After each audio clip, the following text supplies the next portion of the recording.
nutcase, Cole Allen, I think his name is.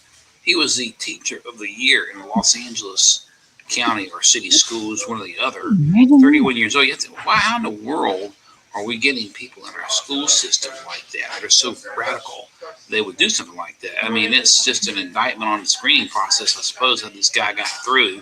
Of course, I guess you know that most of these teachers and professors are liberal, but you don't know that they're crazy enough to try something like that. But anyway, it's great that nobody was harmed, and the Secret Service did a great job. So did the Metro Police and the FBI. They're going to still have to beef some measures up a little bit. This is the very same hotel that Reagan was shot at back some 40 years ago. I don't know if people realize that or not. He was coming out the back of the same hotel and was shot by John Hinckley. So having events at these hotels underscores why the president is trying to get a secure ballroom in the White House. Would certainly help a lot for situations like this, for sure. My first thought process about the nut when I found out what made his living by being a teacher, I'm thinking of all the young minds he has poisoned, throughout the years. How long had he been teaching? Well, he's 30. He's 31. Yeah, not that long. He's 31. So I don't how long he's been teaching. It could have been, my understanding he's actually had internships with NASA.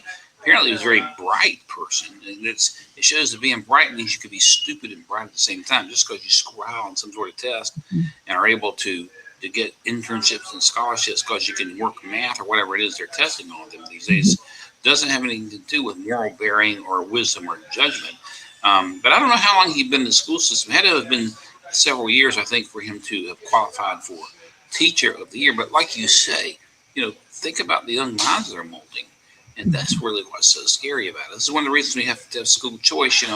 We were talking off the air about we have tragedy in our family, and lost my niece and my sister's raising the children. And she was talking about that my niece and her brother had gone to Terra Sia Christian School, which was founded in 1937, and they require Bible teaching and memorization every year.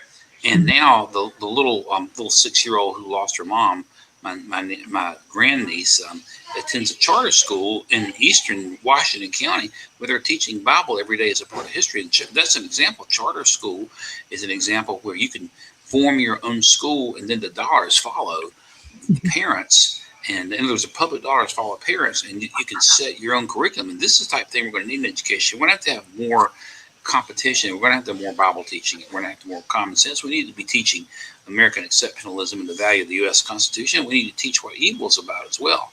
And I have beat this drum with some of my friends in the General Assembly, and there was an attempt at one point to try to teach the Constitution required for graduation. North Carolina got bottled up by some senators who are no longer in the Senate. Hopefully that's going to change, and we'll get back to that. But it's a zeroing back in on point. The fact that this guy was, as you say, had access to influence so many young people is one of the scariest parts of the story.